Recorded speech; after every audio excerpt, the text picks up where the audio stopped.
इस वीडियो को देखने के बाद आपकी जो भी कंफ्यूजन है related to Hindu undivided family वो दूर होने वाली है। तो वीडियो को शुरू से लेकर अंत तक जरूर देखें। अगर फिर भी कोई क्वेरी रहती है तो कमेंट जरूर करें। तो हम स्टार्ट करते हैं। सबसे पहले हमारे दिमाग में एक क्वेश्चन आता है, वाई एचयूएफ। एचयूएफ का क्या बेनिफिट है, इनकम टैक्स पर्सपेक्टिव से या कोई और पर्सपेक्टिव से? अगर मैं इनकम टैक्स की बात करूं तो एचयूएफ को एक सेपरेट एंटिटी का दर्जा मिला है और उसका टैक्स जो है वो सेपरेटली कैलकुलेट होता है। एचयूएफ इंजॉय करता है बेसिक टैक्स एग्जेम्पशन 2.5 लाख तक का, और काफी सारे डिडक्शन 80C और 80D में अलाउ होते हैं इनकम टैक्स के अनुसार। प्लस वो इन्वेस्ट भी कर सकता है शेयर्स या म्यूचुअल फंड में अपना डीमैट अकाउंट खोल के। तो ये सारी बेनिफिट एचयूएफ को मिलती है। अब बात करते हैं एप्लीकेबिलिटी के बारे में। ये अप्लाई करेगा हिंदू, सिख, जैन और बुद्धिस्ट पे। अगर आप हिंदू है, सिख है, जैन या बुद्धिस्ट कम्युनिटी को बिलोंग करते हैं तो आप एचयूएफ फॉर्म कर सकते हैं। लेकिन अगर मैं बात करूं फॉर्मेशन के बारे में, तो एक अकेला इंसान एचयूएफ फॉर्म नहीं कर सकता। हस्बैंड और वाइफ मिलके एचयूएफ फॉर्म कर सकते हैं एज पर हिंदू लॉ। लेकिन इनकम टैक्स पर्सपेक्टिव से अगर मैं बात करूं, हस्बैंड, वाइफ और उनका चाइल्ड मिलके एचयूएफ फॉर्म करते हैं। चाइल्ड मेल भी हो सकता है या फीमेल भी हो सकता है। तो ऐसे जो है एचयूएफ फॉर्म होता है as per income tax perspective. एक एग्जाम्पल लेते हैं और क्लियरली अंडरस्टैंड करते हैं। मिस्टर एक्स ने शादी किया।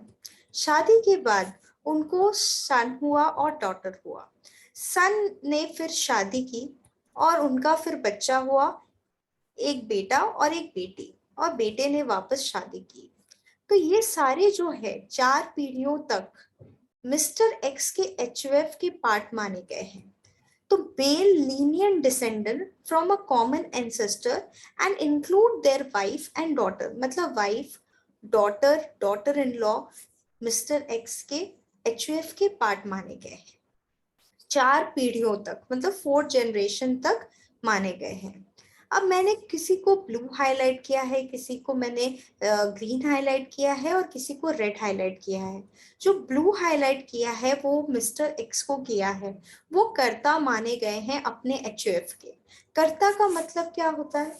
कर्ता का मतलब होता है कि जो मैनेज करता है एचयूएफ के प्रॉपर्टी को और उसके बिहाफ में डील करता है, वो करता होता है। दूसरा, ग्रीन कलर से मैंने जिन्हें हाईलाइट किया है उन्हें को पर्सनल माना गया है। मतलब बाय बर्थ उन्हें राइट है पार्टीशन करने का, वो क्लेम कर सकते हैं पार्टीशन, अपना हिस्सा जो है वो क्लेम कर सकते हैं मिस्टर एक्स के प्रॉपर्टी में। मिस्टर एक्स कर्ता होने के साथ साथ को पार्टनर भी माने गए हैं।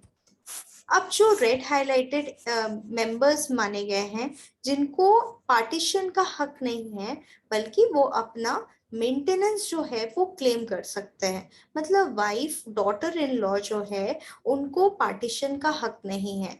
लेकिन मिस्टर एक्स, उसके सन, उसकी डॉटर और उसकी 4 पीढ़ियों को किसका हक है? पार्टीशन मांगने का हक है, लेकिन अप टू 4th जनरेशन। तो अब हमने समझ लिया कि कर्ता कौन होता है। वो बेसिकली मैनेज करता है डे टू डे अफेयर्स को एचयूएफ के। को पार्टनर का हक होता है कि वो डिमांड कर सकता है।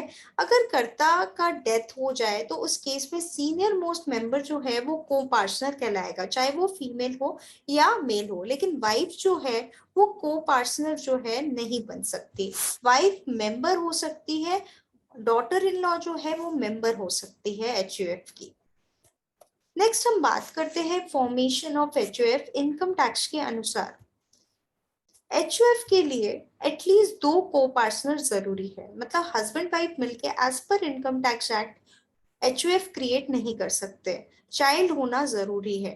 तो 2 को-पार्टनर जरूरी है। कॉर्पस होना चाहिए। जैसे भी हम लोग कोई भी बिजनेस शुरू करते हैं या पार्टनरशिप को शुरू करते हैं, हमारे पास कैपिटल होना चाहिए। वैसे ही एचयूएफ के केस में भी उसके पास क्या होना चाहिए? कुछ कॉर्पस, कुछ कैपिटल, कुछ फंड होना चाहिए और उसका खुद का पैन होना चाहिए, परमानेंट अकाउंट नंबर। अब कॉर्पस जो है, पैसा कहाँ से आ सकता है? या तो विल के थ्रू आ सकता है। पूर्वजों की जो संपत्ति है वो आप एचयूएफ के नाम कर सकते हो, एक ये वे है। और दूसरा जो है गिफ्ट के थ्रू आ सकता है। अगर मैं नॉन मेंबर की बात करूं तो नॉन मेंबर जो एचयूएफ के मेंबर नहीं है वो गिफ्ट दे सकते हैं। 2.5 लाख तक का वैल्यू जो है वो एग्जेम्प्ट माना जाएगा एचयूएफ के हाथ में। तो हर साल जो है 2.5 लाख तक वैल्यू वो दे सकते हैं एचयूएफ को गिफ्ट में। अगर मेंबर है तो वो एचयूएफ को गिफ्ट ना ही दे तो ठीक रहता है, क्योंकि उस केस में सेक्शन 64 लग जाता है। सेक्शन 64 का मतलब क्लबिंग का प्रोविजन अप्लाई करता है। अगर आप एचयूएफ के मेंबर हो और उसे गिफ्ट देते हो तो उस गिफ्ट के फॉर्म में जो भी पैसे आपने दिया या जो भी चीज आपने दी है उससे जो भी इनकम आएगा वो आपके हाथ में टैक्सेबल हो जाएगा। इसलिए आपको ध्यान देना होगा कि आप जो एचयूएफ है उसको गिफ्ट ना दे। अब पैन के लिए कैसे एक एचयूएफ अप्लाई कर सकता है, मैंने कहा था कि इंडिविजुअल और एचयूएफ का अलग पैन होगा, वो सेपरेटली टैक्स होंगे, उनका बेसिक एग्जेम्पशन लिमिट भी जो है सेपरेट होगा। वैसे ही वो पैन के लिए अप्लाई कर सकता है, उसे बस एफिडेविट की जरूरत है। एफिडेविट का मतलब क्या है कि वो डिटेल दे कि उसका कर्ता कौन है, मेंबर कौन है, ये सारा डिटेल्स को पार्टनर के बारे में एक एफिडेविट बना के वो एनएसडीएल के साइट में पैन के लिए अप्लाई कर सकता है। अब बात करते हैं income tax slab applicable to HUF. अगर मैं ओल्ड रेट की बात करूं तो एचयूएफ को भी इनकम टैक्स स्लैब जो है सेपरेटली एप्लीकेबल है, जिसमें 2.5 लाख तक उसे टैक्स में एग्जेम्पशन दिया गया है।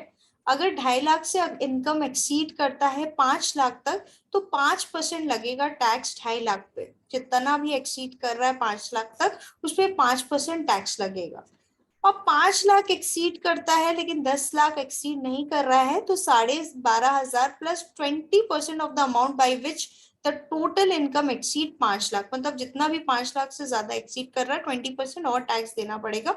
और 10 लाख अगर एक्सीड कर रहा है तो 1,12,500 प्लस 30%। तो जो individual other than senior citizen पे ओल्ड रेट पे जो टैक्स स्लैब एप्लीकेबल है वो ही एचयूएफ पे एप्लीकेबल है। तो ये एक बेनिफिट है कि एक एक्स्ट्रा टैक्स स्लैब आपको मिल जाता है अगर आप एक एचयूएफ फॉर्म करते हैं तो।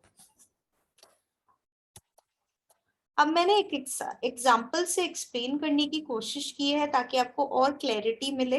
Income tax benefit old rate, जैसे सपोज कीजिए मिस्टर एक्स है, उनका taxable income after all deduction and exemptions 24 lakh है।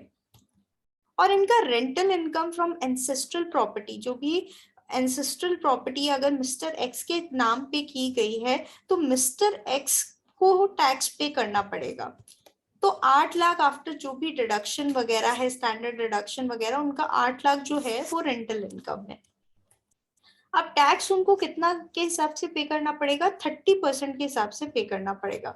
मतलब 24 लाख पे भी 30% लगेगा। सीन्स इसका इनका 10 लाख से ऊपर है इसलिए 30% रेट जो है वो एप्लीकेबल होगा इंडिविजुअल पे। तो 24 लाख और 8 लाख दोनों पे आपको 30% के हिसाब से देना पड़ेगा।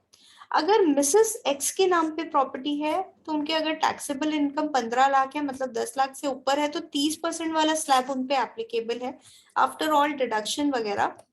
रेंटल इनकम 8 लाख है जो उनके एंसेस्ट्रल प्रॉपर्टी अगर मिसेस एक्स के नाम की गई है तो 8 लाख है। और टैक्स 30% है। 30% आपका 15 लाख प्लस 8 लाख दोनों पे आएगा, क्योंकि 10 लाख के ऊपर जो है उस पे रेट है 30%। तो 9,60,000 टैक्स आ गया। 9,60,000 से कम ही आएगा, इसमें टैक्स कैलकुलेशन में कुछ एरर है, ये हम चेंज कर देते हैं।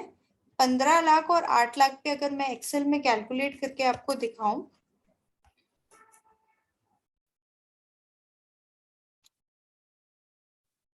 तो यहाँ पर आप देख सकते हैं 15 प्लस 8 अगर मैं करूं तो 23 लाख पे टैक्स उनको 30% लग जाएगा, मतलब 6,90,000 जो है टैक्स लग जाएगा। लेकिन अगर यही प्रॉपर्टी जो है, यही प्रॉपर्टी एचयूएफ के नाम होती, ना कि मिस्टर एक्स या मिसेस एक्स, तो उनको एक स्लैब का बेनिफिट मिलता, मतलब एक एक्स्ट्रा स्लैब मिल जाता। 2.5 लाख तक उनका कोई भी टैक्स नहीं लगता एज पर ओल्ड रेट। और 2.5 लाख से ऊपर या 5 लाख तक उनका 12,500 लगता, और 5 लाख से ऊपर 8 लाख तक मतलब 3 लाख और पर उनका 60,000 लगता। तो इनको बेनिफिट होता इन केस इनका जो प्रॉपर्टी है जिससे रेंटल इनकम आ रहा है, इनका जो भी एंसेस्ट्रल प्रॉपर्टी है मिस्टर एक्स के एचयूएफ के नाम होता। अगर सेपरेटली इनके नाम पे है तो इनको हायर रेट ऑफ टैक्स चुकाना पड़ रहा है, लेकिन एचयूएफ के नाम पे होगा तो इनको टैक्स का बेनिफिट मिलेगा। ऐसे 8 लाख पे उनको 30% टैक्स चुकाना पड़ता, ठीक है, लेकिन अगर एचयूएफ के नाम पे होता सिर्फ उनको 72,500 चुकाना पड़ रहा है। तो ये बेनिफिट है एचयूएफ फॉर्म करने का कि आपको एक एक्स्ट्रा स्लैब जो है इनकम टैक्स का वो मिल जाता है। अब बात करेंगे heads of income for HUF purpose. House property, PGBP, capital gain और अदर सोर्सेस, ये सारे हेड्स ऑफ इनकम है जिसमें इनकम आ सकता है एचयूएफ का। पीजीबीपी के केस में बिजनेस से आ सकता है, प्रोफेशन से नहीं आ सकता, और सैलरी एचयूएफ को नहीं मिल सकती, तो सैलरी हेड से एचयूएफ का इनकम नहीं हो सकता। अब कुछ कुछ फ्रिक्वेंटली आस्क्ड क्वेश्चन है उसके बारे में हम बात करते हैं। आफ्टर डेथ ऑफ कर्ता हु बिकेम द कर्ता? तो जनरली जो सीनियर मोस्ट मेंबर होता है वो कर्ता बनता है, या तो आपसी डिस्कशन से आप किसी और को भी कर्ता बना सकते हैं, लेकिन जनरली ऐसा होता है जो सीनियर मोस्ट मेंबर है वो जो एचयूएफ के अफेयर्स है उसको लुक इनटू करता है। How we can close our HUF? हमेशा कंप्लीट पार्टीशन होता है एचयूएफ का, पार्शियल पार्टीशन अलाउड नहीं है कि आधा बंटवारा हो गया और बाकी एचयूएफ कंटिन्यू हो रहा है, ये अलाउड नहीं है। क्या एचयूएफ बिजनेस कर सकता है? हाँ, एचयूएफ बिजनेस कर सकता है लेकिन प्रोफेशन नहीं कर सकता। जैसे मैं सीए का प्रोफेशन अपने एचयूएफ के थ्रू नहीं कर सकती, और सीएस तो वैसे भी बिजनेस नहीं कर सकते एचयूएफ के थ्रू, उनको अलाउ नहीं करता सीए एक्ट। तो ये ध्यान में रखना है आपको, एचयूएफ जो है वो बिजनेस कर सकता है लेकिन प्रोफेशन में नहीं आ सकता। करंट ईयर जो प्रॉफिट है एचयूएफ के, क्या वो डिस्ट्रीब्यूट हो सकता है मेंबर को? तो करंट ईयर प्रॉफिट जो है वो एग्जेम्प्ट माने गए हैं सेक्शन 10 सबसेक्शन 2 में, तो वो एचयूएफ जो है वो डिस्ट्रीब्यूट कर सकता है अपने मेंबर्स को, लेकिन एक्यूमुलेट करके अगर डिस्ट्रीब्यूट करेगा तो उसको वैसे माना जाएगा कि पार्शियल पार्टीशन हो रहा है, जो अलाउड नहीं है। तो मैं यही बोलना चाहती हूँ कि एचयूएफ बहुत ही बेनिफिशियल है इनकम टैक्स पर्सपेक्टिव से। अगर आपको डीमैट अकाउंट खुलवाना है और शेयर ट्रेडिंग करना है तो आप सेपरेटली एचयूएफ के नाम पे भी कर सकते हैं, प्लस आपको एक एक्स्ट्रा स्लैब मिल रहा है, एक एक्स्ट्रा बेनिफिट मिल रहा है। अगर आपका टैक्सेबल इनकम बहुत ज्यादा है तो आप एचयूएफ के थ्रू एक एक्स्ट्रा बेनिफिट ले सकते हैं। तो ये सारी बेनिफिट है एचयूएफ की। होप ये वीडियो आपको क्लियर हुआ होगा। अगर आपकी कोई भी क्वेरी है तो जरूर बताएं। Thank you so much guys.